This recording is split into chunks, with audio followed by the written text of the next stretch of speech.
저는 평양 중구역에서 살았습니다. 남편은 국가보위성 중자, 누구도 건드릴 수 없는 사람이었죠. 아무것도 없던 시절도 있었어요. 함경북도 작은 마을에서 태어나 피아노 하나로 평양까지 올라온 여자였습니다. 남편 덕에 평양에서 가장 높은 아파트에 살았고 딸 은별이는 매일 웃었어요. 그게 제 인생의 전부인 줄 알았습니다.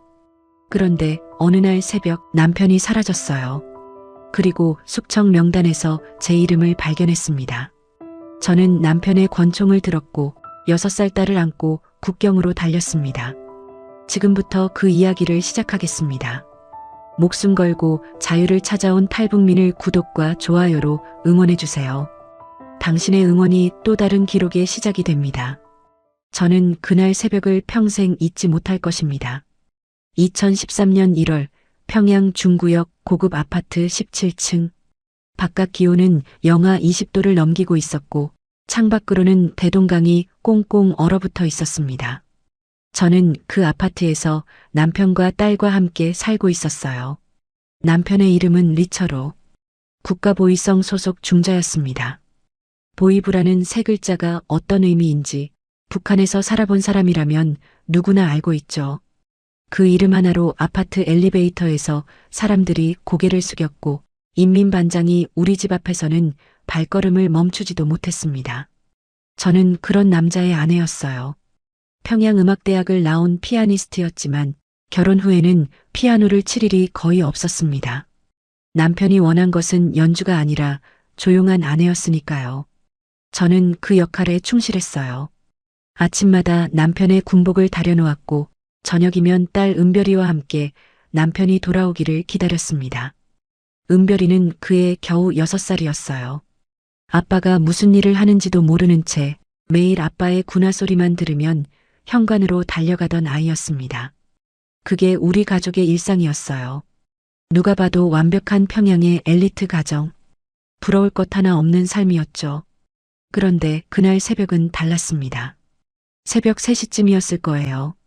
잠결에 무언가 부딪히는 소리가 들려서 눈을 떴습니다. 남편이 어둠 속에서 허겁지겁 군복을 입고 있었어요. 평소에 그 사람이 아니었습니다. 손이 떨리고 있었거든요. 보위부 중자의 손이 떨리는 것을 저는 그날 처음 보았습니다. 저는 이불 속에서 남편을 바라보며 물었어요. 무슨 일이냐고. 남편은 대답하지 않았습니다. 다만 현관에서 군화끈을 매면서 한마디만 했어요. 아무데도 가지 마라. 문이 닫히고 나서도 저는 한동안 움직이지 못했습니다. 남편의 목소리에서 한 번도 들어본 적 없는 것이 섞여 있었거든요. 그건 공포였습니다. 사람을 신문하고 체포하고 끌고 가는 것이 직업인 남자가 태어나서 처음으로 두려워하고 있었던 거예요. 저는 그제야 몸을 일으켰습니다. 현관으로 나가보았더니 남편의 군화가 한 짝만 놓여 있었어요. 한 짝은 신고 갔고 한 짝은 두고 간 것이었습니다. 그 정도로 급했던 거죠. 저는 그 군화를 집어들었습니다. 차갑고 무겁고 남편의 냄새가 배어 있었어요. 그때까지만 해도 저는 몰랐습니다. 그 군화의 주인이 다시는 이 현관문을 열지 못하리라는 것을. 저녁이 되어도 남편은 돌아오지 않았습니다. 밤이 되어도 그 다음날 아침이 되어도 전화도 없었고 연락도 없었어요. 은별이가 아빠 어디 갔냐고 물을 때마다 저는 출장 갔다고 대답했습니다. 하지만 속으로는 알고 있었어요. 보위부 사람이 연락 없이 이틀을 비운다는 건 이 세상에서 단 한 가지 의미밖에 없었습니다. 현관문 앞에 놓인 것은 남편의 군화 한 짝이었습니다. 저와 리처로의 만남은 제 의지가 아니었습니다. 23살이던 해 평양음악대학 졸업을 앞두고 당 조직에서 한 통의 연락이 왔어요. 좋은 자리가 있으니 한번 만나보라는 것이었습니다. 북한에서 좋은 자리라는 말은 거절할 수 없다는 뜻이에요. 저는 지정된 날짜에 지정된 장소로 갔고 거기에 군복을 입은 남자가 앉아 있었습니다. 리처로. 그때 그는 보위부 소자였어요. 키가 크고 어깨가 넓었지만 눈빛이 차가운 사람이었습니다. 우리는 마주 앉아 차를 마셨고 서로에 대해 거의 아무것도 묻지 않았어요. 그가 물어본 것은 딱 두 가지였습니다. 성분이 어떻게 되느냐는 것과 아이를 낳을 수 있느냐는 것. 그게 우리의 첫 만남이었습니다. 석 달 뒤에 결혼식을 올렸어요. 당이 주선한 결혼이었으니 거창한 연애 같은 건 없었습니다. 다만 결혼하고 나서 알게 된 것들이 있었어요. 남편은 국가보위성 정치사찰 담당이었습니다. 쉽게 말하면 반동분자를 색출하는 것이 그의 일이었어요. 누가 불온한 말을 했는지, 누가 한국 드라마를 봤는지, 누가 장마당에서 불법 거래를 했는지. 남편의 일은 그런 사람들을 찾아내서 끌고 가는 것이었습니다. 저는 그 사실을 알고도 아무 말도 하지 않았어요. 할 수가 없었습니다. 북한에서 보위부 가족이 누리는 혜택은 상상 이상이었거든요. 평양 중구역 고급 아파트가 배정되었고 외화상점에서 물건을 살 수 있었으며 은별이는 평양의 가장 좋은 유치원에 다녔습니다. 저는 그 대가로 침묵을 선택한 거예요. 남편이 밤늦게 들어올 때마다 옷에서 나는 냄새, 그건 사람의 피 냄새였습니다. 처음에는 구역질이 났어요. 하지만 시간이 지나면서 무뎌졌습니다. 무뎌지는 것이 더 무서운 일이라는 걸 그때는 몰랐어요. 남편의 서재에는 항상 잠겨있는 서랍이 하나 있었습니다. 결혼 초에 한번 물어본 적이 있어요. 저건 뭐냐고. 남편은 그때 처음으로 저를 똑바로 쳐다보며 말했습니다. 절대 열지 마라. 그 눈빛을 보고 저는 다시는 묻지 않았어요. 10년이 넘도록 그 서랍은 잠겨 있었고 저는 그 앞을 지날 때마다 시선을 돌렸습니다. 하지만 가끔, 정말 가끔 남편이 그 서랍 앞에 앉아 한숨을 쉬는 것을 보았어요. 어떤 날은 서랍을 열어 무언가를 오래 들여다보다가 제가 오는 기척에 황급히 닫기도 했습니다. 그때마다 남편의 얼굴에는 제가 한 번도 본 적 없는 표정이 스쳐 지나갔어요. 지금 생각하면 그건 죄책감이었던 것 같습니다. 아니면 두려움이었을지도 모르겠어요. 어쩌면 둘 다였을 겁니다. 남편의 서랍 속에는 제가 절대 열어서는 안 되는 서류철이 있었습니다. 남편이 사라지고 사흘째 되던 날이었습니다. 저는 아파트에서 한 발짝도 나가지 못하고 있었어요. 남편이 마지막으로 한 말이 머릿속을 떠나지 않았거든요. 아무데도 가지 마라. 그 말을 지키는 것만이 제가 할 수 있는 전부였습니다. 은별이에게는 계속 아빠가 출장 갔다고 말했어요. 아이는 순진하게 고개를 끄덕였지만 셋째 날 저녁에는 표정이 달라졌습니다. 아빠 언제 와? 하고 물었는데 그 목소리에 불안이 섞여 있었어요. 6살짜리도 느끼는 거예요. 집안의 공기가 달라졌다는 것을. 그날 밤 11시쯤이었습니다. 저는 은별이를 재우고 거실에 앉아 있었어요. 그때 창밖에서 엔진 소리가 들렸습니다. 한 대가 아니었어요. 여러 대의 차가 동시에 아파트 단지로 들어오는 소리였습니다. 저는 본능적으로 불을 껐습니다. 그리고 커튼 사이로 아래를 내려다보았어요. 검은색 차량 4대가 아파트 앞에 멈춰 서 있었습니다. 차에서 내리는 사람들은 모두 검은 코트를 입고 있었어요. 보위부였습니다. 남편의 동료들이요. 아니, 이제는 더 이상 동료가 아닌 사람들이었죠. 그들은 우리 동 옆 건물로 들어갔습니다. 3층에 사는 박중잔의 집이었어요. 박중잔은 남편과 같은 부서에서 일하던 사람이었습니다. 명절 때마다 가족끼리 만나던 사이였고 박중자의 아내 김영숙은 저와 가장 가까운 사이였어요. 5분도 지나지 않아서 비명소리가 들렸습니다. 김영숙의 목소리였어요. 건물 입구로 끌려 나오는 그녀의 모습이 보였습니다. 잠옷 차림이었고 맨발이었어요. 그 뒤로 아이 둘이 울면서 따라 나왔고 보위부원 2명이 아이들의 팔을 잡고 차에 태웠습니다. 저는 커튼을 움켜쥔 채 숨도 쉬지 못했어요. 심장이 너무 빠르게 뛰어서 귀가 멍멍했습니다. 김영숙이 차에 실리기 직전 고개를 들었어요. 우리 아파트 쪽을 올려다보았습니다. 17층. 어둠 속에서도 그녀는 정확히 우리 집 창문을 보고 있었어요. 저는 그 순간 그녀의 입모양을 읽었습니다. 도망쳐. 소리는 나지 않았지만 분명했어요. 입술이 그 두 글자를 또렷하게 만들었습니다. 도망쳐. 그리고 그녀는 차에 밀려 들어갔고 검은색 차량은 다시 어둠 속으로 사라졌습니다. 저는 그 자리에 주저앉았어요. 다리에 힘이 빠져서 서 있을 수가 없었습니다. 김영숙의 마지막 표정이 눈앞에서 지워지지 않았어요. 공포도 있었지만 그보다 더 선명했던 건 체념이었습니다. 이미 모든 것을 포기한 사람의 얼굴이었어요. 그때 깨달았습니다. 남편이 왜 아무데도 가지 말라고 했는지, 남편이 왜 새벽에 군화도 제대로 못 신고 뛰쳐나갔는지, 이건 단순한 인사이동이 아니었어요. 숙청이었습니다. 그리고 다음 순서는 우리 집이 될 수도 있었어요. 은별이가 자는 방으로 가서 아이의 얼굴을 들여다보았습니다. 평화롭게 잠든 6살짜리 얼굴. 이 아이도 김영숙의 아이들처럼 새벽에 끌려나가게 되는 건 아닌지, 끌려가는 옆집 여자가 저를 보며 입모양으로 말했습니다. 도망치라고. 김영숙이 끌려간 다음 날 저는 하루 종일 아무것도 하지 못했습니다. 밥도 먹지 않았고 은별이에게 밥을 차려주는 것도 겨우였어요. 손이 떨려서 젓가락을 잡을 수가 없었거든요. 머릿속에서는 계속 같은 생각만 맴돌았습니다. 다음은 우리 차례다. 하지만 동시에 다른 생각도 들었어요. 남편의 서랍. 10년 넘게 한 번도 열지 않았던 그 서랍. 절대 열지 말라던 남편의 말이 떠올랐지만 이미 남편은 사라졌고 같은 부서 사람의 가족이 끌려갔습니다. 저한테 남은 시간이 얼마나 되는지 알 수 없었어요. 은별이를 재우고 나서 서재로 갔습니다. 서랍은 잠겨 있었어요. 열쇠는 남편이 항상 가지고 다녔습니다.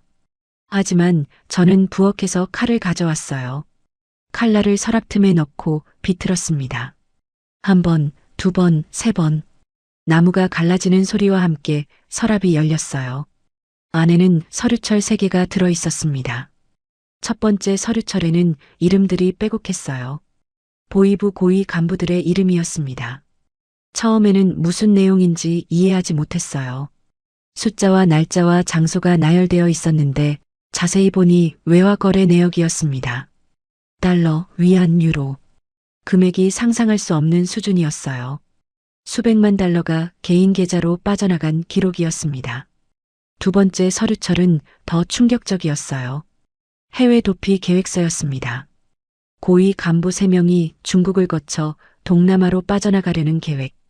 가짜 여권, 브로커 연락처, 도피 루트까지 모든 것이 상세하게 적혀 있었어요. 남편은 이것을 조사하고 있었던 것입니다. 보이부 내부의 부패와 도피 계획을, 그리고 그 조사 때문에 숙청당한 것이었어요.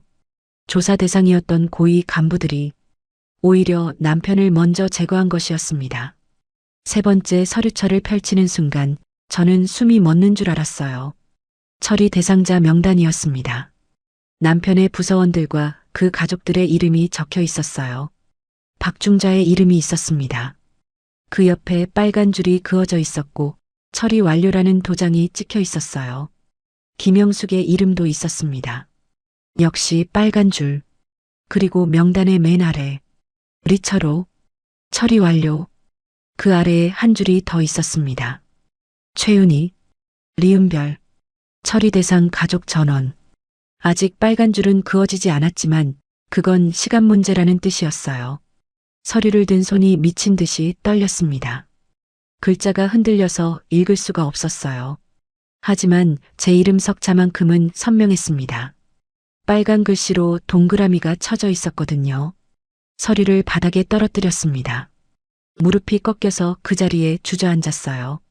남편은 이미 죽었거나 죽어가고 있었고 다음은 저와 은별이 차례였습니다. 울고 싶었지만 울 수가 없었어요. 울면 은별이가 깨니까. 이를 악물고 서류를 다시 집어들었습니다. 한 장 한 장 다시 읽었어요. 살기 위해서. 제 이름 옆에는 빨간 줄이 그어져 있었습니다.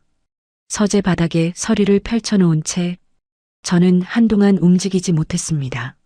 시계를 보니 새벽 2시였어요. 은별이가 자는 방에서 아이의 숨소리가 들렸습니다. 규칙적이고 평화로운 숨소리. 이 아이는 아무것도 모르고 있었어요. 아빠가 이미 이 세상 사람이 아닐 수도 있다는 것을, 엄마와 자기 이름이 숙청 명단에 올라 있다는 것을. 저는 은별이 방으로 들어가 아이 옆에 누웠습니다. 이불을 끌어올려 아이의 어깨를 덮어주었어요. 은별이의 얼굴을 들여다보았습니다.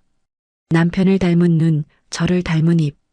이 아이가 웃는 모습을 보면 남편도 저도 세상의 모든 것을 가진 기분이었어요. 그런데 이제 그 웃음을 지켜줄 사람은 저밖에 없었습니다. 눈물이 나왔어요. 참으려 했지만 참을 수가 없었습니다. 소리를 죽여가며 울었어요. 베개에 얼굴을 묻고 온몸을 웅크리고 남편 생각이 났습니다. 리처로. 그 사람이 차갑기만 한 사람은 아니었어요.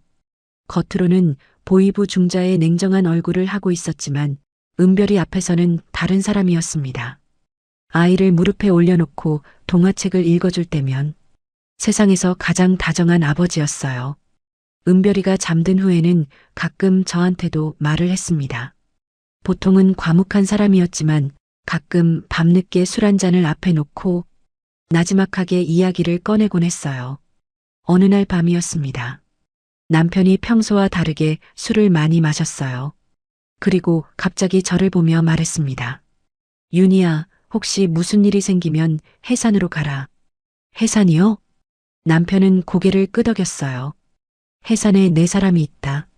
이름은 말해줄 수 없지만 해산역 앞 시장에 가서 철호가 보냈다고 하면 알아서 해줄 거다. 저는 그때 그 말의 무게를 알지 못했습니다. 왜 갑자기 그런 말을 하느냐고 되물었지만 남편은 대답하지 않았어요. 다만 술잔을 비우고 먼 곳을 바라보았습니다. 그 눈빛이 지금도 생생해요. 이미 무언가를 예감하고 있었던 눈빛. 자기에게 닥칠 일을 알면서도 입 밖에 꺼내지 못하는 사람의 눈. 지금 생각하면 남편은 그때부터 준비하고 있었던 거예요. 자신이 숙청당할 것을. 그리고 그 뒤에 남겨질 저와 은별이를. 남편이 남긴 단서는 그것뿐이었습니다. 해산. 해산역 앞 시장. 철호가 보냈다. 저는 침대에서 일어나 다시 서재로 갔어요. 서류들을 한 번 더 살폈습니다. 이번에는 울지 않았어요. 차갑게 정확하게 읽었습니다. 그리고 서랍 안쪽 깊은 곳에서 무언가를 발견했어요. 기름종이에 쌓인 것이 하나 있었습니다. 풀어보니 권총이었어요. 보이부 장교에게 지급되는 백두산 권총. 남편이 왜 이것을 집에 숨겨두었는지 알 수 없었지만 이건 역시 남편이 남긴 것이었습니다. 저는 권총을 손에 쥐어보았어요. 차갑고 묵직했습니다. 이것이 사람을 죽이는 물건이라는 것을 알면서도 이상하게 마음이 조금 놓였어요. 적어도 맨손은 아니라는 생각. 남편이 숨겨둔 권총이 장롱 안에 있었습니다. 서류를 발견한 다음 날 저는 결심했습니다. 평양을 떠나야 한다고. 하지만 결심하는 것과 실행하는 것은 전혀 다른 문제였어요. 평양은 북한에서 가장 통제가 심한 도시입니다. 주민 한 명 한 명의 움직임이 감시되고 여행 증명서 없이는 시 경계를 벗어날 수도 없어요. 특히 보이부 가족은 더 엄격했습니다. 남편이 숙청된 상황이라면 이미 저에 대한 감시가 시작되었을 수도 있었어요. 하지만 한 가지 이점이 있었습니다. 아직 공식적으로 체포 명령이 내려지지 않았다면 제 신분증은 유효했어요. 보이부 중자의 아내. 그 신분이 살아있는 동안이 마지막 기회였습니다. 저는 계획을 세웠어요. 평양역에서 해산행 열차를 타는 것. 평양에서 해상까지는 열차로 꼬박 하루가 넘게 걸렸습니다. 그 긴 시간 동안 관문을 통과해야 했어요. 짐은 최소한으로 줄였습니다. 은별이 옷 몇 벌과 남편의 서류 일부, 그리고 권총. 권총은 허리춤에 차고 외투로 덮었어요. 돈은 남편이 비상금으로 숨겨둔 달러 300장이 전부였습니다. 새벽 5시에 집을 나섰어요. 은별이를 깨워 두꺼운 외투를 입히면서 이모 집에 놀러 가는 거라고 말했습니다. 아이는 졸린 눈을 비비며 고개를 끄덕였어요. 아파트를 나서는 순간 뒤를 돌아보았습니다. 17층 창문에 불이 꺼져 있었어요. 저는 그 집에 다시는 돌아오지 못할 것을 알고 있었습니다. 평양역까지는 택시를 탔어요. 운전사에게 보이부 신분증을 보여주자 아무 말도 하지 않았습니다. 역에 도착했을 때 아직 해가 뜨지 않았어요. 해산행 열차는 오전 6시 30분 출발이었습니다. 표를 끊는 데에는 문제가 없었어요. 보이부 가족 신분증은 여행 증명서를 대체할 수 있었거든요. 적어도 그때까지는 열차에 올라탔습니다. 좌석은 딱딱한 나무 의자였어요. 난방은 되지 않았고 창문 틈으로 칼바람이 들어왔습니다. 은별이를 무릎에 앉히고 외투로 감싸주었어요. 열차가 출발하고 30분쯤 지났을 때 객차 앞쪽에서 소란이 일었습니다. 군인 2명이 통로를 따라 걸어오고 있었어요. 신분증 검사였습니다. 심장이 멎는 줄 알았어요. 하지만 표정을 바꾸지 않았습니다. 보이부 안에는 겁먹지 않는다. 적어도 겉으로는. 저는 시선을 앞으로 고정하고 은별이를 꼭 안았어요. 군인이 다가왔습니다. 신분증을 보여달라고 했어요. 저는 떨리지 않는 손으로 신분증을 꺼내 건넸습니다. 군인이 신분증을 받아 들여다보았어요. 보이부라는 글자를 본 순간 그의 표정이 미세하게 변했습니다. 잠깐 망설이더니 무전기를 꺼냈어요. 무전기에 대고 무언가를 말하기 시작했습니다. 소리가 작아서 내용은 들리지 않았어요. 하지만 그가 저를 한 번 더 쳐다보았을 때 저는 이것이 끝일 수도 있겠다고 생각했습니다. 은별이가 무릎 위에서 고개를 들었어요. 엄마, 왜 떨어? 하고 작은 소리로 물었습니다. 저는 안 떨어 하고 대답했어요. 하지만 떨고 있었습니다. 군인이 제 신분증을 들여다보며 무전기를 꺼냈습니다. 10초가 10년처럼 느껴졌습니다. 군인이 무전기에 대고 뭔가를 말했고 무전기에서 지직거리는 소리와 함께 응답이 돌아왔어요. 군인은 무전기를 끊고 다시 제 신분증을 보았습니다. 그리고 돌려주었어요. 수고하십시오 라고 말하면서 지나간 것이었습니다. 보이부 아내라는 신분이 아직 살아 있었어요. 아마 체포 명령이 아직 현장 군인들에게까지 전달되지 않았던 것 같습니다. 시간의 문제였어요. 오늘이 아니면 내일, 내일이 아니면 모레에는 분명 전달될 것이었습니다. 그 사이에 해산에 도착해야 했어요. 검문이 끝나고 한숨을 돌렸지만 긴장이 완전히 풀리지는 않았습니다. 열차는 평안도를 지나 함경도로 접어들었어요. 차창 밖으로 산이 높아지고 마을이 작아졌습니다. 갈수록 황량해지는 풍경이 불안을 키웠어요. 은별이는 제 무릎 위에서 잠이 들었습니다. 아이의 체온이 유일한 위안이었어요. 그때였습니다. 오른쪽 통로 끝에서 한 남자가 걸어오고 있었어요. 민간인 복장이었습니다. 검은색 외투에 모자를 눌러쓰고 걸음걸이가 유난히 조용했어요. 군인처럼 걷지는 않았지만 일반 승객처럼 두리번거리지도 않았습니다. 목적이 있는 사람의 걸음이었어요. 그 남자가 제 옆 좌석에 앉았습니다. 빈자리가 많았는데 하필 제 옆이었어요. 저는 은별이를 더 꼭 안으며 경계했습니다. 남자는 아무 말 없이 앉아 있었어요. 5분쯤 지났을까? 남자가 고개를 살짝 돌려 저를 보았습니다. 그리고 아주 작은 목소리로 말했어요. 리처로 중자의 부인이시죠? 피가 얼어붙는 기분이었습니다. 오른손이 반사적으로 허리춤으로 갔어요. 외투 안에 숨겨둔 권총이 손에 잡혔습니다. 남자가 눈치를 챈 듯 양손을 살짝 들어 보였어요. 해칠 생각 없습니다. 저는 중자 동무가 보낸 사람입니다. 남편이 보냈다고요. 이미 사라진 남편이. 믿을 수가 없었어요. 보이부의 함정일 수도 있었습니다. 저를 잡으러 온 사람이 남편의 이름을 대는 것일 수도 있었어요. 저는 대답하지 않았습니다. 남자도 더 이상 말하지 않았어요. 열차가 달리는 소리만 객차를 채웠습니다. 1시간쯤 더 지났을 때 남자가 다시 입을 열었어요. 중자 동무가 이 말을 전해달라고 했습니다. 해산역 앞 시장. 철호가 보냈다. 그 순간 심장이 멈추는 줄 알았어요. 그 말은 남편만 알고 있는 말이었습니다. 남편이 저한테만 했던 그 말. 저는 떨리는 목소리로 물었어요. 당신은 누구입니까? 남자는 대답 대신 왼쪽 소매를 살짝 걷어 올렸습니다. 손목 안쪽에 문신이 있었어요. 작은 글자와 숫자로 이루어진 문신. 저는 그 문신을 본 적이 있었습니다. 남편의 손목에도 똑같은 것이 있었거든요. 결혼 초에 물어본 적이 있었어요. 그게 뭐냐고. 남편은 그때도 대답하지 않았습니다. 하지만 지금 이 남자의 손목에서 같은 문신을 보는 순간 이 사람이 남편과 같은 편이라는 것을 알았어요. 그 남자의 손목에는 남편과 똑같은 문신이 있었습니다. 남자의 이름은 끝까지 알려주지 않았습니다. 다만 자신을 안내인이라고만 했어요.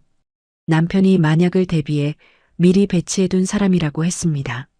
열차가 해산에 가까워지자 안내인은 목소리를 더 낮추며 이야기를 시작했어요. 중자 동무의 상황을 알려드리겠습니다. 저는 고개를 끄덕였어요. 알아야 했습니다. 남편이 사라진 그날 새벽 리처로 중자는 긴급 소환 명령을 받았다고 했습니다. 보이부 본부가 아니라 교회의 비밀시설로 호출되었다고 해요. 가는 길에 무언가를 눈치챘던 것 같습니다.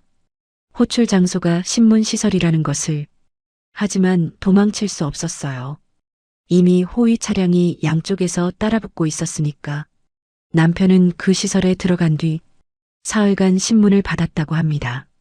고위 간부들의 비자금과 도피 계획을 조사한 죄. 아이러니하죠. 부패를 조사한 사람이 부패한 자들에게 숙청당하다니. 안내인은 잠시 말을 멈추었어요. 그리고 제 얼굴을 조심스럽게 살피며 말했습니다. 중자 동무는 신문 사흘째 되던 날 총살되었습니다. 그 말을 듣는 순간 세상의 모든 소리가 사라졌어요. 열차가 달리는 소리도, 은별이의 숨소리도, 안내인의 목소리도 아무것도 들리지 않았습니다. 총살, 남편이 총살당했다. 저는 그 단어를 머릿속에서 반복했어요. 한 번, 두 번, 세 번. 반복할수록 현실감이 없었습니다.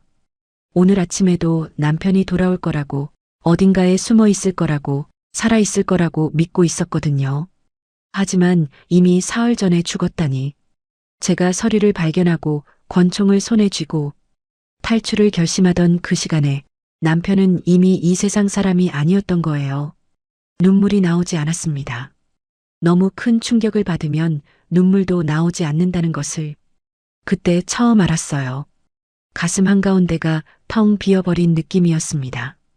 숨을 쉬는 것도 의식적으로 해야 할 만큼 몸의 모든 기능이 멈추는 것 같았어요. 안내인이 말을 이었습니다.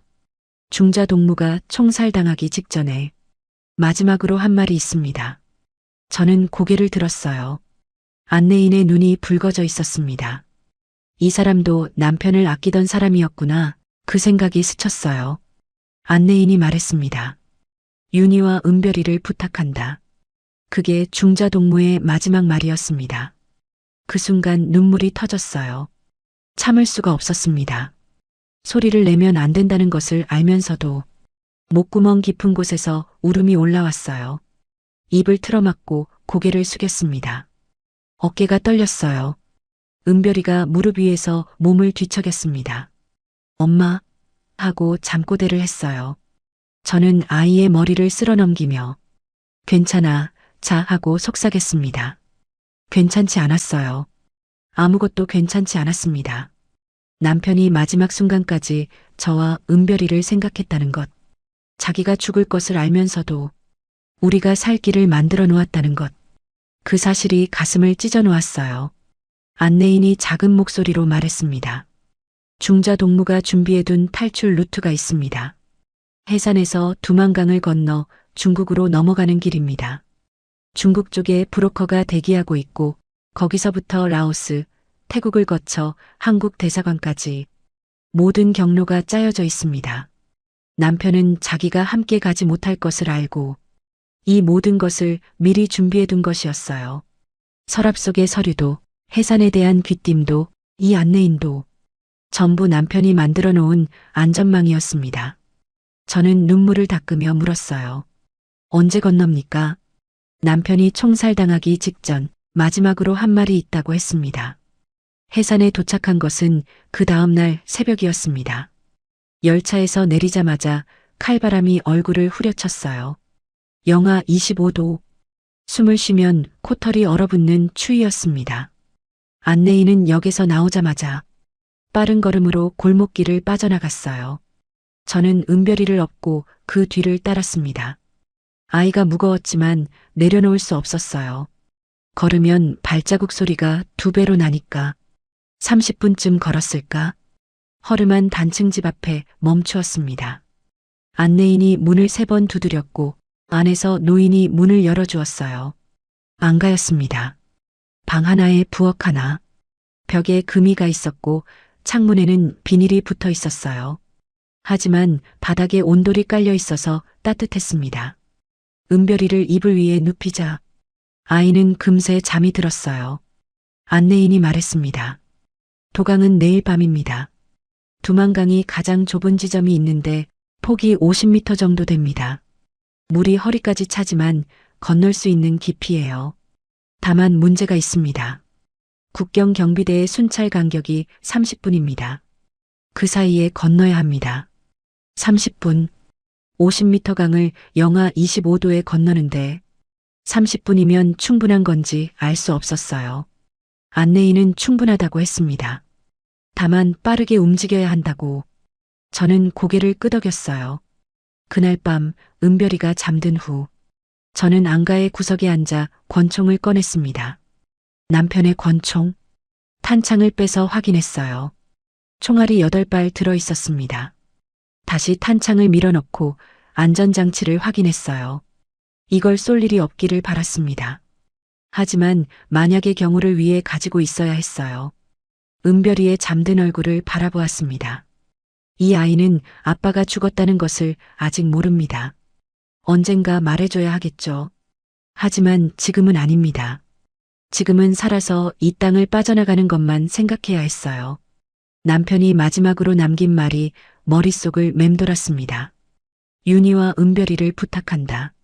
그 말을 듣고 하루가 지났지만 여전히 가슴 한가운데가 뜨겁게 아팠어요. 울고 싶었지만 더 이상 울지 않기로 했습니다. 울면 약해지니까. 약해지면 은별이를 지킬 수 없으니까. 저는 눈물을 닦고 권총을 허리에 찼습니다. 그리고 벽에 등을 기대고 눈을 감았어요. 잠이 올 리 없었습니다. 머릿속으로 내일 밤의 장면이 계속 그려졌어요. 영하 25도의 두만강. 50m. 30분. 은별이를 안고 건너야 합니다. 만약 중간에 은별이가 울면, 만약 경비대가 일찍 돌아오면, 만약 얼음이 깨져서 물이 더 깊으면, 만약의 경우가 너무 많았어요. 하지만 돌아갈 곳은 없었습니다. 평양에는 이미 숙청 명단이 돌고 있었고 이 안가에 오래 머무는 것도 위험했어요. 내일 밤이 마지막 기회였습니다. 새벽이 되자 안내인이 돌아왔어요. 표정이 좋지 않았습니다. 한 가지 변동이 있습니다. 도강 인원이 늘었어요. 당신과 은별이 외에 3명이 더 합류합니다. 3명이요?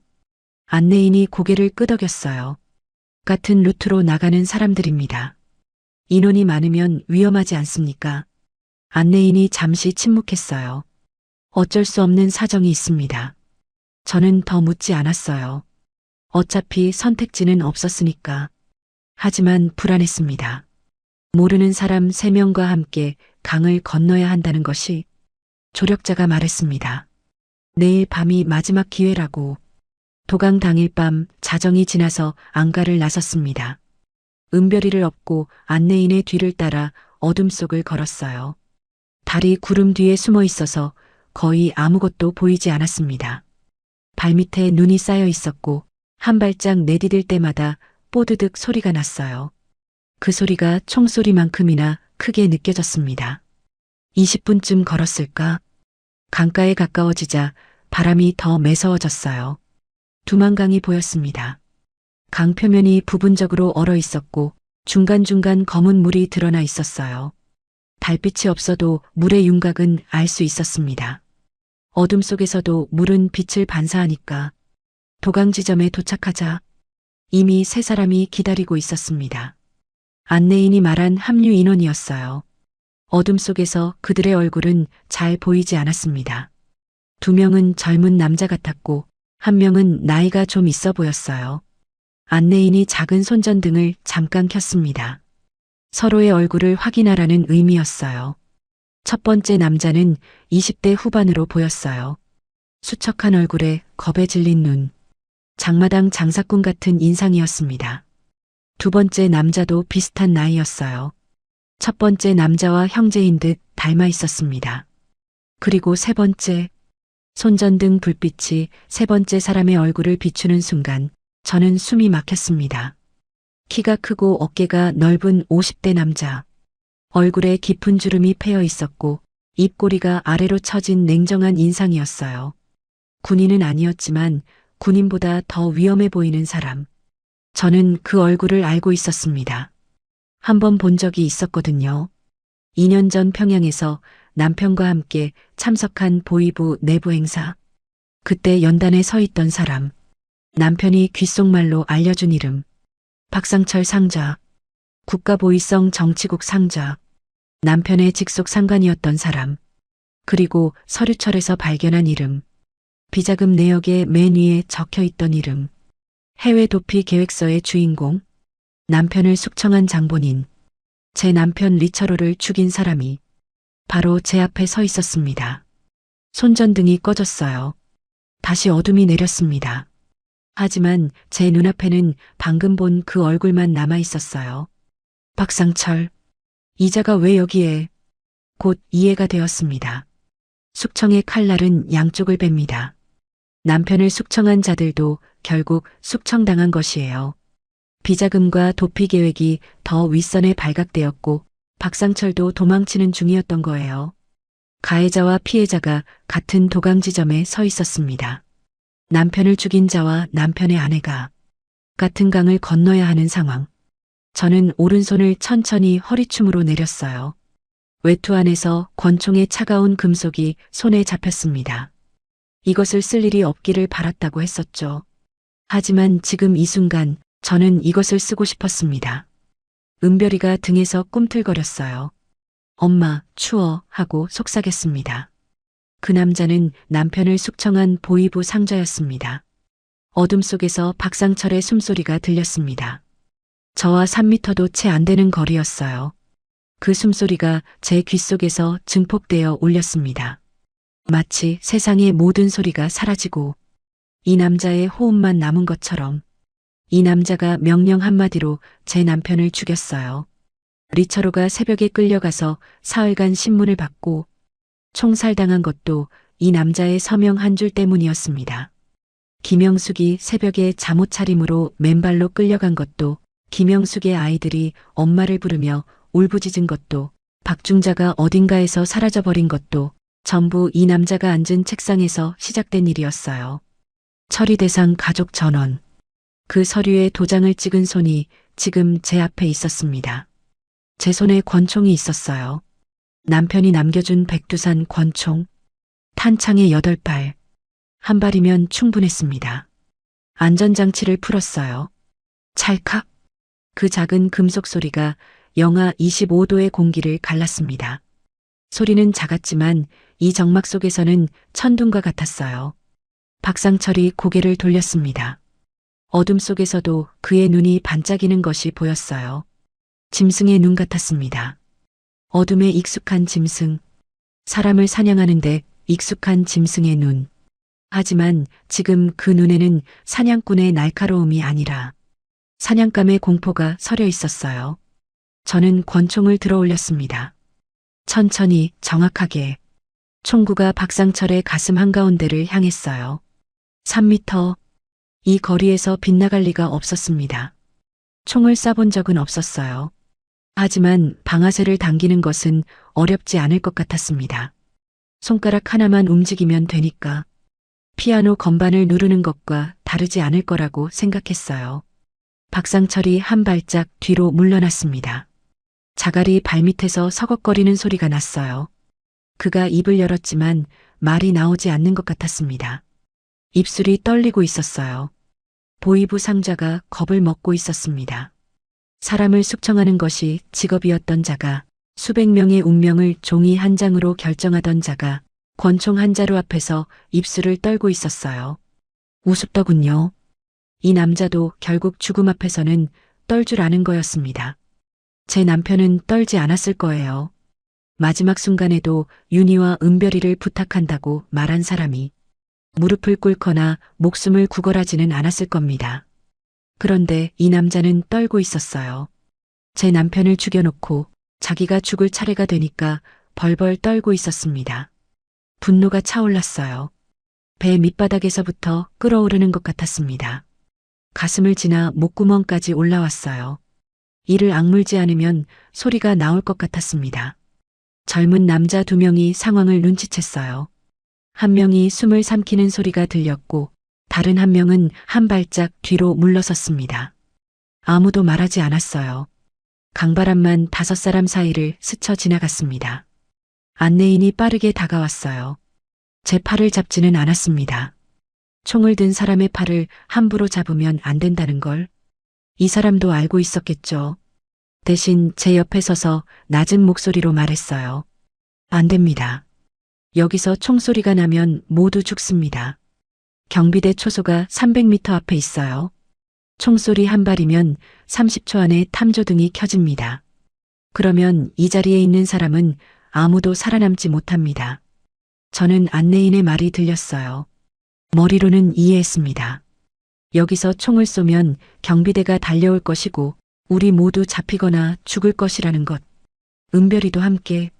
하지만 총을 내리지 않았어요. 눈앞에 남편의 얼굴이 떠올랐거든요. 리처로. 보이부 중자의 냉정한 얼굴이 아니었습니다. 은별이를 무릎에 올려놓고 동화책을 읽어주던 아버지의 얼굴이었어요. 은별아, 이 다음에 뭐가 나올까 하고 물으면 은별이가 토끼 하고 대답하고 남편이 빙그레 웃으며 맞아 토끼가 나오지 하던 그 얼굴. 술 한 잔 앞에 놓고 해산으로 가라고 말하던 남편의 얼굴. 그 말을 할 때 눈빛이 얼마나 무겁고 슬펐는지 이미 자기에게 닥칠 일을 알면서도 아내 앞에서 내색하지 못하던 남편의 얼굴. 그리고 마지막 순간 총살장 앞에서 윤희와 은별이를 부탁한다고 말한 사람의 얼굴. 그 사람을 죽인 자가 제 앞에 서 있었어요. 3m 앞에. 손이 떨렸습니다. 하지만 방아쇠를 당기고 싶었어요. 이 남자를 죽이면 남편의 원한이 풀릴까? 이 남자를 죽이면 김영숙과 그 아이들의 원한이 풀릴까?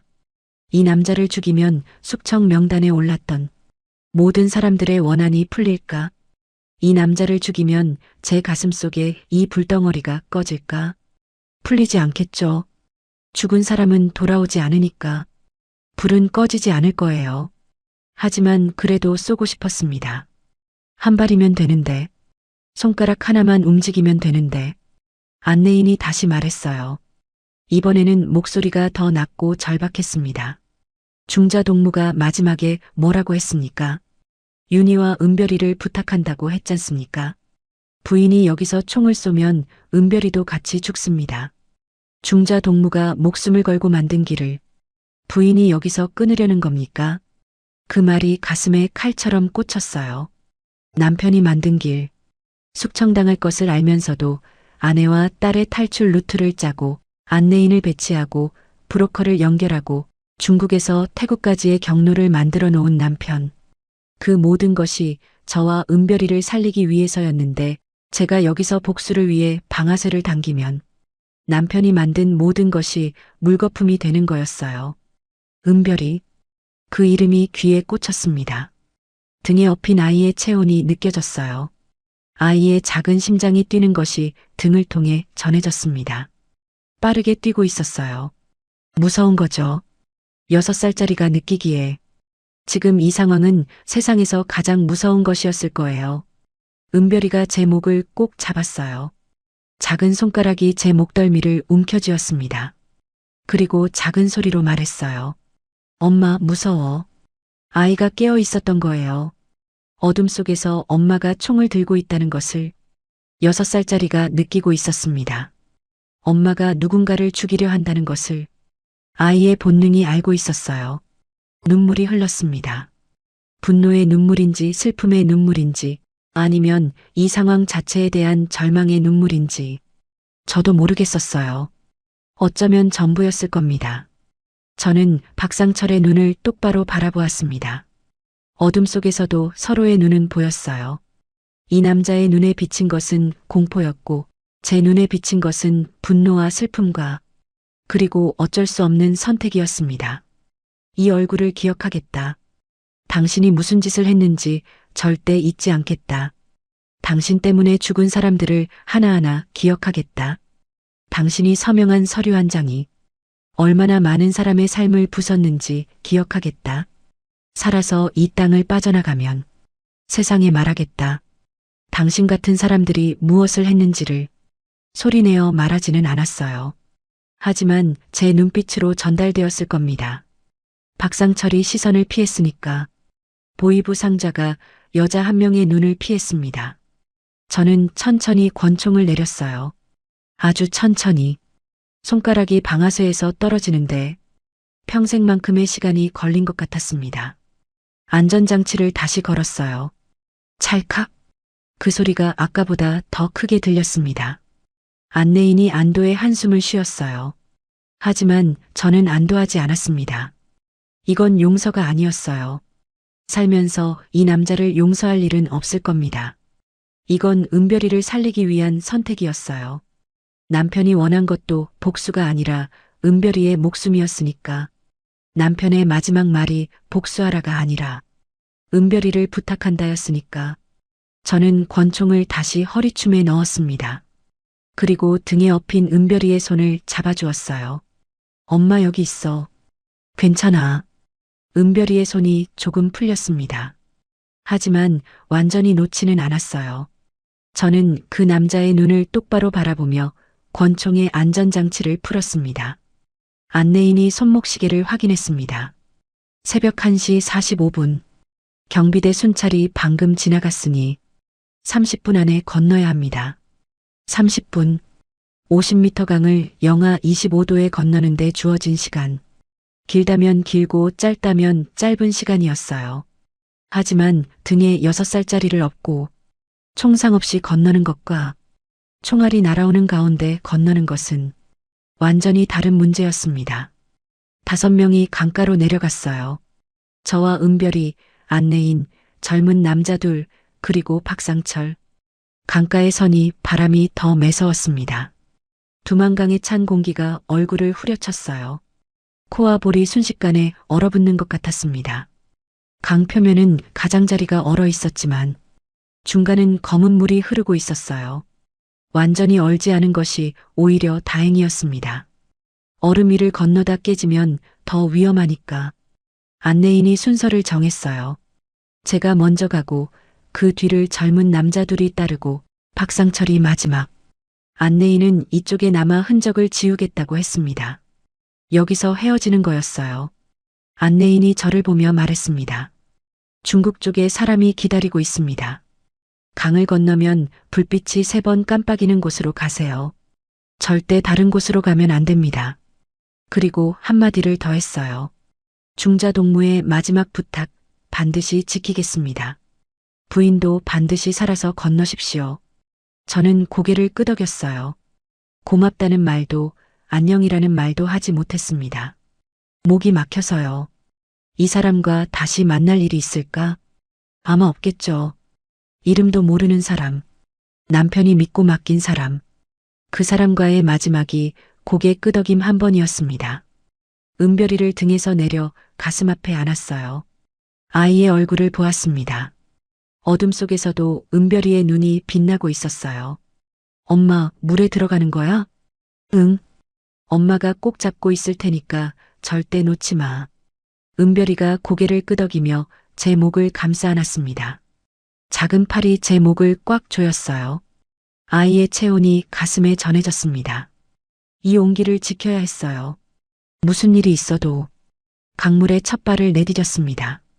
그 순간 온몸에 전기가 흐르는 것 같았어요. 물이 아니라 칼날이었습니다. 수천 개의 바늘이 동시에 살을 찌르는 느낌. 영하 25도의 강물은 살을 애는 정도가 아니라 뼈속까지 파고드는 것 같았어요. 발목까지 물이 차오르자 발가락부터 감각이 사라졌습니다. 종아리까지 올라오자 다리 전체가 나무 토막처럼 굳었어요. 무릎까지 왔을 때는 걸을 수 있을지조차 확신이 없었습니다. 하지만 걸었어요. 한 발 한 발. 발밑에 자갈이 미끄러웠습니다. 돌멩이 하나에 발이 걸릴 때마다 심장이 멈추었어요. 넘어지면 은별이가 물에 빠지니까 은별이를 최대한 높이 들어 올렸습니다. 두 팔로 아이를 가슴 위에 받쳐 올렸어요. 물이 허리까지 차올랐습니다. 안내인은 허리까지라고 했지만 강 중간의 수심은 그보다 깊었어요. 가슴까지 올라왔습니다. 숨이 막혔어요. 차가운 물이 폐를 짓누르는 것 같았습니다. 숨을 쉬려고 해도 횡격막이 움직이지 않았어요. 몸이 차가운 물에 놀라서 호흡을 멈추는 거였습니다. 억지로 입을 벌려 공기를 삼켰어요. 들이마신 공기가 폐를 태우듯 차가웠지만 숨이 돌아왔습니다. 은별이를 머리 위로 들어 올렸어요. 두 팔이 떨렸습니다. 아이의 무게가 5kg도 안 될 텐데 이 추위 속에서는 50kg처럼 느껴졌어요. 팔 근육이 비명을 질렀습니다. 하지만 놓을 수 없었어요. 놓으면 은별이가 이 물에 빠지는 거니까. 이 물에 빠지면 3분도 버티지 못할 거니까. 뒤에서 물 튀기는 소리가 들렸습니다. 젊은 남자들이 따라오고 있었어요. 그리고 더 뒤에서 무거운 발걸음 소리. 박상철도 들어온 것이었습니다. 강 중간쯤에서 뒤쪽에서 비틀거리는 소리가 들렸어요. 누군가 물에 빠지는 소리. 첨벙. 그 소리가 밤 공기를 갈랐습니다. 물속에서 허우적대는 소리와 함께 억눌린 비명이 들렸어요. 젊은 남자 중 한 명이 발을 헛디딘 것 같았습니다. 심장이 멎는 줄 알았어요. 뒤를 돌아볼 수 없었습니다. 돌아보면 멈추게 되니까. 멈추면 죽으니까.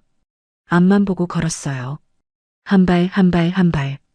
발가락의 감각이 완전히 사라졌습니다. 그 다음에는 발바닥. 그 다음에는 종아리. 무릎 아래 전체가 남의 다리 같았어요. 걷고 있는 건지 서 있는 건지 느낄 수 없었습니다. 하지만 몸은 앞으로 나아가고 있었어요.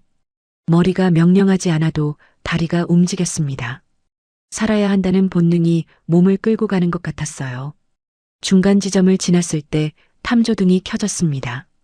강 상류 쪽 초소에서 불빛이 쏘아졌어요. 하얀 빛이 강 표면을 천천히 훑기 시작했습니다. 심장이 터질 것 같았어요. 위에서 아래로, 오른쪽에서 왼쪽으로 불빛이 다가오고 있었습니다. 순찰 시간이 아닌데 탐조등이 켜진 것은 아까 물에 빠진 소리 때문일 수도 있었어요. 저는 물속에 최대한 몸을 낮추었습니다. 코까지 물에 잠겼어요. 눈만 물 위로 나와 있었습니다. 은별이만 물 위로 올리고 있었어요. 팔이 한계에 달해 있었습니다. 근육이 경련을 일으켰어요. 하지만 놓지 않았습니다. 제발, 제발 이쪽으로 오지 마라. 탐조등 불빛이 제 오른쪽 3m를 스쳤어요.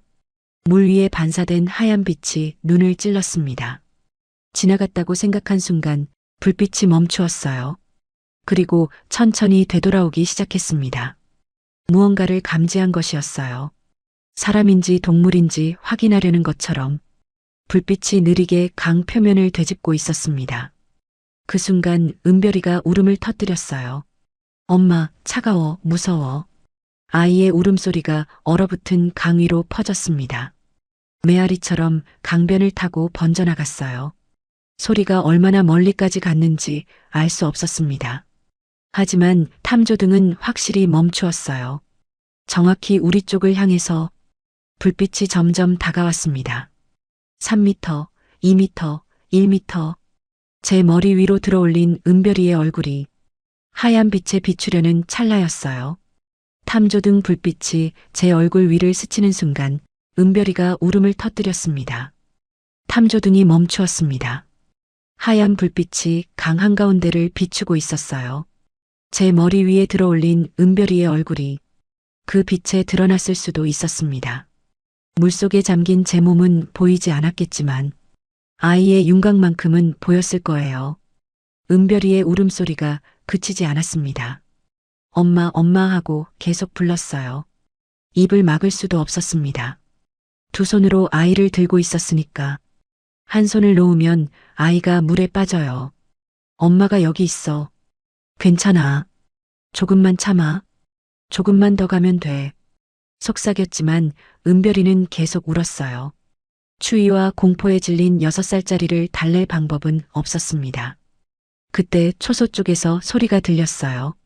거기 서라. 외치는 소리였습니다. 확성기가 아니라 육성이었어요. 그만큼 가깝다는 뜻이었습니다. 150m, 아니 100m쯤. 한 번 더 소리쳤어요. 움직이면 쏜다. 저는 멈추지 않았습니다. 멈추면 끝이에요. 멈추면 잡히고, 잡히면 끌려가고, 끌려가면 수용소이고, 수용소에서는 살아나올 수 없어요. 은별이까지, 이 아이까지 그곳에 보낼 수는 없었습니다. 저는 미친 듯이 앞으로 나아갔어요. 걷는 게 아니라 물을 헤치며 돌진했습니다. 감각이 사라진 다리를 억지로 움직였어요. 물이 다리를 붙잡는 것 같았습니다. 강 전체가 저를 놓지 않으려는 것처럼 총성이 울렸습니다. 탕, 첫 발이었어요. 공기를 찢는 소리가 먼저 왔고 그 다음에 물기둥이 왼쪽 2m 지점에서 솟아올랐습니다. 가까웠어요. 경고 사격이 아니었습니다. 조준하고 있었어요. 다만 어둠과 거리 때문에 정확도가 떨어진 것뿐이었습니다. 다음 발은 맞을 수도 있었어요. 저는 더 빠르게 움직였습니다. 은별이를 머리 위로 최대한 높이 들어올린 채 몸은 물속에 최대한 낮추었어요. 물 위로 나온 부분이 작을수록 맞을 확률이 줄어드니까. 두 번째 총성, 탕, 이번에는 오른쪽이었어요. 물이 튀어서 얼굴에 맞았습니다. 차가운 강물이 눈에 들어갔어요. 앞이 보이지 않았지만 발을 멈추지 않았습니다. 세 번째 총성이 울리기 전에 뒤에서 비명이 들렸어요. 짧고 날카로운 비명. 돌아보았습니다. 돌아보지 말았어야 했는데 박상철이었어요. 5m쯤 뒤에서 가슴을 움켜쥐고 물속에 무릎을 꿇고 있었습니다. 총에 맞은 것이었어요. 탐조등 빛이 그의 몸을 정면에서 비추고 있었습니다. 검은 외투 가슴 부분이 더 검게 젖어가고 있었어요. 피였습니다. 강물과 피가 섞여 검은 물을 더 검게 만들고 있었어요. 박상철의 눈이 저를 보았습니다. 어둠 속에서도 그 눈이 보였어요. 공포, 후회, 그리고 어쩌면 체념, 모든 것이 뒤섞인 눈이었습니다. 3초쯤이었을까? 박상철의 입이 무언가를 말하려는 듯 움직였어요. 하지만 소리는 나오지 않았습니다. 대신 입에서 검은 것이 흘러나왔어요. 그의 몸이 천천히 앞으로 기울었습니다. 물속으로 검은 물이 그를 삼켰어요. 한때 수백 명의 운명을 결정하던 보위부 상자가 두만강의 차가운 물속으로 사라졌습니다. 소리도 없이 남편을 죽인 사람이 제 눈앞에서 죽었어요. 복수를 원했었죠. 30분 전에는 이 남자를 직접 쏘고 싶었습니다. 하지만 막상 눈앞에서 보니 아무런 감정도 들지 않았어요. 시원하지도 않았고 슬프지도 않았습니다. 그냥 물속으로 사라지는 사람이 보였을 뿐이에요. 복수란 그런 것이었습니다. 직접 하든 하지 않든 죽은 사람은 돌아오지 않는다는 것. 다시 앞을 보았어요. 앞만 봐야 했습니다. 중국 땅이 20m도 남지 않았어요. 네 번째 총성이 울렸습니다. 탕. 이번에는 소리가 달랐어요. 총알이 공기를 가르는 소리가 귀 바로 옆을 스쳤습니다. 팡 하는 소리와 함께 왼쪽 어깨에 불이 붙었어요. 타는 것 같은 통증이 어깨에서 팔로, 팔에서 등으로, 등에서 온몸으로 퍼졌습니다. 순간 시야가 하얘졌어요. 눈앞에 섬광이 터진 것처럼 아무것도 보이지 않았습니다. 총에 맞은 것이었어요. 왼팔에 힘이 빠졌습니다. 은별이를 두 팔로 들고 있었는데 한쪽이 무너진 거예요. 아이가 기울어졌습니다. 안 돼. 안 돼, 안 돼, 안 돼. 오른팔 하나로 아이를 끌어안았어요. 왼팔은 움직이지 않았습니다. 어깨에서 뜨거운 것이 흘러내렸어요. 피었습니다. 차가운 강물 위로 뜨거운 피가 흘렀어요. 이상한 온도 차이가 몸을 혼란에 빠뜨렸습니다. 하지만 정신은 또렷했어요. 은별이를 오른쪽 어깨 위로 올렸습니다. 한 팔로. 아이가 제 목을 잡았어요. 엄마 다쳐? 아니, 괜찮아.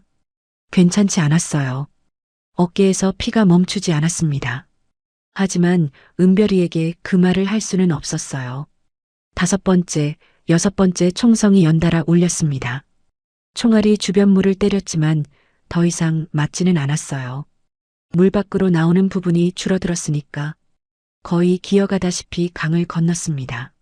무릎으로, 팔꿈치로, 배로, 은별이를 한 손으로 안고 나머지 몸으로 기었어요. 자갈이 배를 긁었습니다. 얼음 조각이 손등을 찢었어요. 왼팔이 끌려가듯 축 늘어져 있었지만 오른팔만은 은별이를 놓지 않았습니다. 발밑에 감촉이 달라졌어요.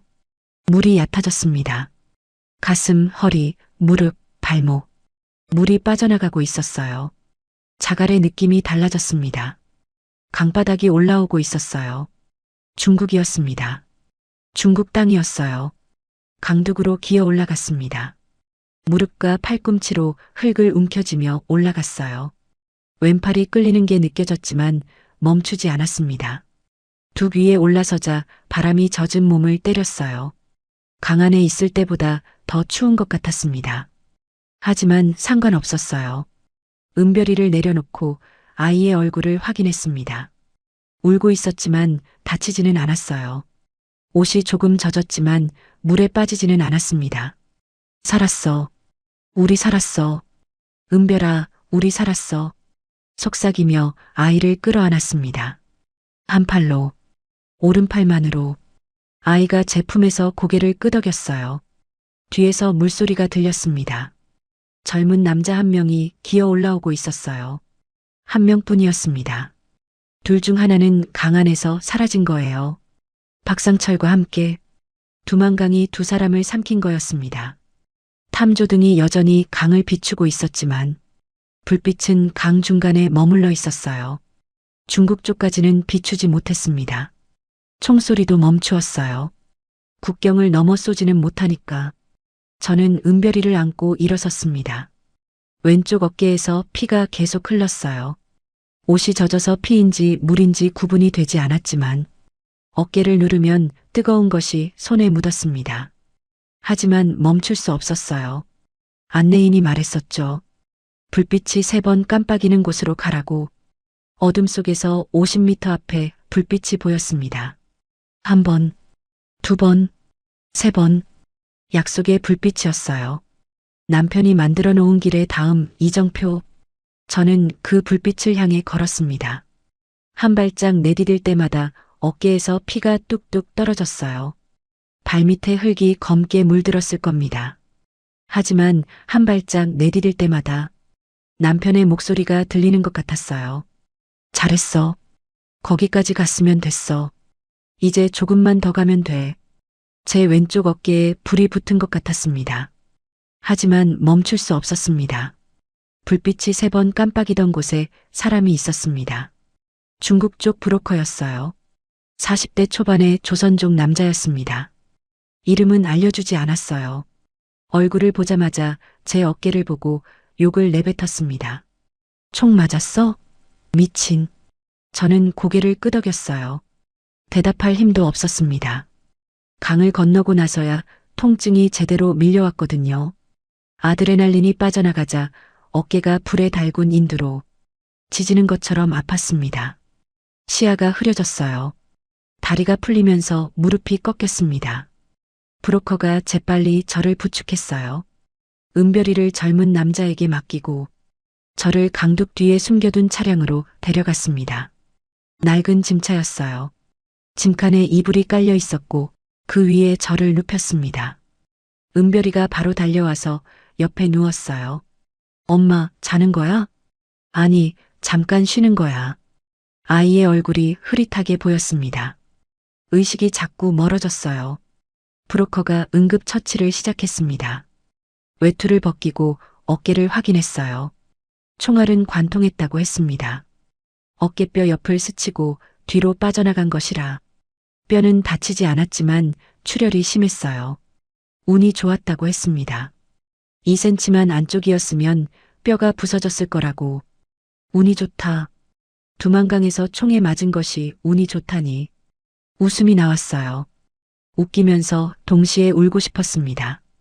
브로커가 천을 찢어서 어깨를 단단히 동여맸어요. 소독약 같은 것을 부었는데 그 순간 눈앞에 별이 보였습니다. 통증이 온몸을 관통했어요. 이를 악물고 버텼습니다. 소리를 내지 않았어요. 은별이가 바로 옆에서 보고 있었으니까. 아이의 눈에 비친 엄마는 충분히 무서웠을 거예요. 피투성이 어깨, 파랗게 질린 얼굴, 떨리는 몸. 더 이상 무서운 모습을 보여주고 싶지 않았습니다. 은별아, 엄마 괜찮아. 조금만 있으면 다 나을 거야. 아이가 고개를 끄덕이며 제 손을 잡았어요. 작은 손이 차가웠습니다. 아이도 강가에서 추위에 떨었으니까. 브로커가 이불을 한 장 더 덮어주었어요. 짐차가 출발했습니다. 덜컹거리는 비포장길 위를 달리는 동안 천장을 바라보았어요. 별이 보였습니다. 짐칸 덮개 틈으로 새어들어오는 별빛 같은 하늘 아래 30분 전에는 총알이 날아다녔는데 지금은 별이 보였어요. 은별이가 제 옆에서 잠이 들었습니다. 아이의 손은 여전히 제 손을 잡고 있었어요.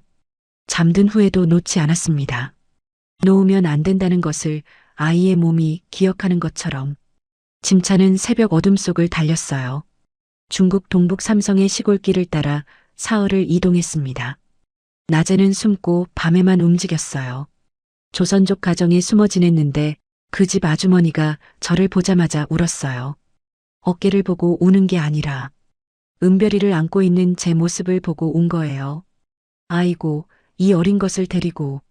그 한마디에 저도 울었습니다. 해산을 떠난 이후 처음으로 다른 사람의 온기를 느낀 거였어요. 그 집에서 항생제를 구해 먹었습니다. 제대로 된 치료가 아니었지만 죽지는 않을 정도였어요. 어깨는 점점 부어올랐지만 열이 내리기 시작했습니다. 살 수 있겠다는 생각이 들었어요. 이 어깨가 나을 수 있겠다는 것이 아니라 은별이와 함께 살아남을 수 있겠다는 뜻이었습니다. 사흘째 되던 날 짐차에서 기차로 갈아탔어요. 중국 내륙을 가로질러 윈난성까지. 기차 안에서 은별이가 처음으로 밥을 제대로 먹었습니다. 브로커가 사준 만두였어요. 아이가 만두를 한 입 빼어 물고 눈이 동그래졌어요. 엄마, 이거 맛있어. 그 한마디가 그렇게 기쁠 수가 없었습니다. 윈난에서 다시 버스를 타고 라오스 국경으로 갔어요. 라오스에서는 걸었습니다. 산길을 이틀 동안 은별이를 업고 산을 넘었어요. 왼팔은 슬링에 매달아 놓았고 오른팔 하나로 아이를 업고 걸었습니다. 산길이 가팔라서 숨이 턱까지 찼지만 두만강보다는 나았어요. 적어도 총소리는 없었으니까. 탐조등도 없었으니까. 라오스에서 태국으로 넘어가는 것은 비교적 쉬웠습니다. 하지만 매 순간이 공포였어요. 잡히면 중국으로 송환되고 중국에서 북한으로 보내지면 저와 은별이 모두 수용소행이었으니까. 태국에 도착한 것은 평양을 떠난 지 2주째 되던 날이었습니다. 방콕의 한 허름한 여관에서 브로커가 마지막 안내를 했어요. 한국 대사관의 위치와 가는 방법. 거기까지 가면 보호를 받을 수 있다고 했습니다. 브로커와 헤어지기 전에 한 가지 물어보았어요. 비용은 누가 치른 겁니까? 브로커가 웃으며 대답했습니다. 중자동무가 이미 다 지불했어요. 2년 전에. 남편은 2년 전부터 준비하고 있었던 거예요. 자신이 숙청당할 것을 알고 아내와 딸이 빠져나갈 길을 만들고 그 비용까지 미리 치러둔 거였습니다. 눈물이 다시 났어요. 이제는 놀랍지도 않았습니다. 남편은 처음부터 끝까지 저와 은별이를 지키고 있었으니까. 살아서도 죽어서도. 다음 날 아침 저는 은별이의 손을 잡고 대사관으로 갔습니다. 깨끗한 옷이 없어서 브로커에게 빌린 옷을 입었어요. 왼팔은 천으로 만든 즉석 슬링에 매달려 있었고 은별이는 너무 큰 티셔츠를 원피스처럼 입고 있었습니다. 초라한 모습이었어요. 하지만 살아 있었습니다. 대사관 앞에 서는 순간 다리에 힘이 풀렸어요. 여기까지 왔구나. 평양에서 여기까지. 보이부 중자의 아내가 남편의 권총을 들고 두만강을 건너 중국을 횡단하고 라오스 산을 넘어 태국까지 2주. 그 시간이 1년처럼 느껴졌습니다. 대사관 직원이 나왔어요. 사정을 이야기하자 안으로 들어오라고 했습니다. 문이 열리는 순간 은별이의 손을 잡은 제 손에 힘이 들어갔어요. 안으로 들어가서 따뜻한 차를 한 잔 받아들었을 때 지금까지 참았던 모든 것이 한꺼번에 밀려왔습니다. 공포, 슬픔, 분노, 안도. 눈물이 멈추지 않았어요. 은별이가 제 무릎에 올라앉았습니다. 그리고 작은 손으로 제 눈물을 닦아주었어요. 엄마, 울지 마. 그 한마디에 더 크게 울었습니다. 대사관을 나서기 전 남편의 권총을 직원에게 맡겼어요. 가방에서 꺼낸 권총을 테이블 위에 올려놓았을 때 비로소 어깨가 가벼워지는 것을 느꼈습니다. 남편이 남겨준 마지막 물건, 저와 은별이를 지켜준 물건. 하지만 더 이상 필요 없었어요. 그걸 내려놓는 순간 남편과의 이별이 진짜가 되었습니다. 대사관 문이 열리는 순간 은별이가 처음으로 웃었습니다. 인천공항에 내린 날을 기억합니다. 2013년 2월의 어느 날이었어요. 비행기 문이 열리고 활주로의 찬바람이 얼굴에 닿았을 때 저는 한참 동안 계단 위에 서 있었습니다. 뒤에서 승무원이 내려도 되냐고 물었지만 다리가 움직이지 않았어요.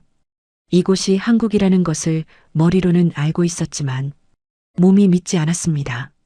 발밑의 땅이 진짜인지 확인하고 싶었어요.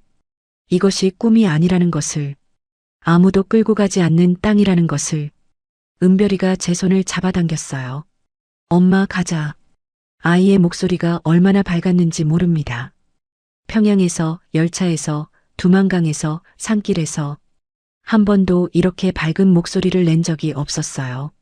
아이도 느끼는 거였습니다. 이곳은 다르다는 것을.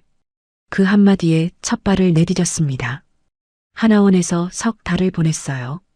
탈북민 정착 교육이었습니다. 한국 사회에 적응하는 법을 배웠고 주민등록증을 받았습니다. 최윤희, 북한에서 쓰던 이름 그대로. 바꿀 수도 있었지만 바꾸지 않았어요. 남편이 불러주던 이름이니까. 윤희야 하고 부르던 그 목소리를. 이름을 바꾸면 다시는 떠올릴 수 없을 것 같았거든요. 하나원에서 나올 때 상담사가 물었어요. 한국에서 어떤 삶을 살고 싶으냐고. 저는 잠시 생각했습니다. 보이부 중자의 아내도 평양음악대학 피아니스트도 숙청 명단의 처리 대상도 아닌 그냥 은별이의 엄마로 살고 싶다고 대답했어요. 정착 지원금으로 작은 아파트를 얻었습니다. 서울 외곽의 임대 아파트였어요. 방 2개에 부엌 하나. 평양 중구역 17층에 비하면 비교할 수도 없는 공간이었지만 저는 그 작은 방이 좋았어요. 아무도 끌고 가지 않는 방. 새벽에 군화 소리가 나지 않는 방. 숙청 명단이 돌지 않는 방. 보이부 차량이 단지 앞에 서지 않는 방. 이웃이 맨발로 끌려나가지 않는 방. 그게 자유라는 것을 그때 처음 알았습니다. 자유라는 것은 거창한 게 아니었어요. 새벽에 눈을 떴을 때 두렵지 않은 것. 현관문 밖에서 소리가 나도 심장이 뛰지 않는 것. 그게 자유였습니다. 은별이는 초등학교에 입학했어요. 처음에는 말투 때문에 놀림을 받기도 했습니다. 왜 말이 이상해? 라고 물어보는 아이들에게 은별이는 원래 이렇게 말해 라고 대답했다더군요. 그 얘기를 듣고 울었어요. 이 아이는 자기가 어디에서 왔는지 부끄러워하지 않는구나. 엄마보다 강한 아이라는 것을 그때 알았습니다. 아이는 빠르게 적응했어요. 친구가 생겼고 한국 말투를 배웠고 웃는 일이 부쩍 많아졌습니다. 아이들이란 그런 존재인 거죠. 어른보다 훨씬 빠르게 새로운 세상에 뿌리를 내리는. 저도 다시 피아노를 치기 시작했어요. 하나원에서 나온 뒤 근처 복지관에 피아노가 있다는 걸 알았습니다. 오래된 업라이트 피아노였어요. 건반 몇 개가 망가져 있었지만 상관없었습니다. 함경북도에서 처음 피아노를 배웠을 때도 건반이 온전한 피아노는 아니었으니까. 첫 곡은 쇼팽의 녹턴이었어요. 평양음악대학 졸업 연주회에서 쳤던 곡. 남편과 처음 만난 날 이후로 한 번도 치지 않았던 곡. 10년 넘게 건반에서 떨어져 있었는데 손가락을 올리는 순간 눈물이 났습니다. 손가락이 기억하고 있었어요. 머리는 잊어도 손가락은 잊지 않더군요. 첫 음이 울리는 순간 평양이 떠올랐습니다. 졸업 연주회의 무대 조명. 건반 위를 달리던 23살의 손가락. 객석 어딘가에서 보고 있었을지도 모르는 미래의 남편. 그리고 그 모든 것이 무너져 내린 어느 새벽. 곡이 흐르는 동안 남편의 얼굴이 떠올랐어요. 차가운 보이부 중자의 얼굴이 아니라 은별이에게 동화책을 읽어주던 아버지의 얼굴. 술 한잔 앞에 놓고 해산으로 가라고 말하던 남편의 얼굴. 서랍 속에 권총을 숨기며 한숨을 쉬던 남편의 얼굴. 새벽에 군화도 제대로 못 신고 뛰쳐나가던 남편의 등. 마지막까지 저와 은별이를 지키려 했던 사람. 리처로. 당신이 만들어준 길 위에서 우리는 살아남았습니다. 당신이 배치한 안내인이 우리를 해상까지 데려다 주었고, 당신이 돈을 치러둔 브로커가 우리를 태국까지 보내주었어요. 당신이 숨겨둔 권총이 우리를 지켜주었고, 당신의 마지막 말이 제가 방아쇠를 당기지 않게 막아주었습니다. 지금 은별이는 잘 자라고 있어요. 한국말도 잘하고 친구도 생겼고 웃는 일이 많아졌습니다. 당신이 보면 좋아했을 텐데. 은별이가 웃을 때마다 당신의 눈을 닮았다는 걸 알아요. 그 생각을 할 때마다 가슴이 아프지만 아프다는 것은 기억하고 있다는 뜻이니까.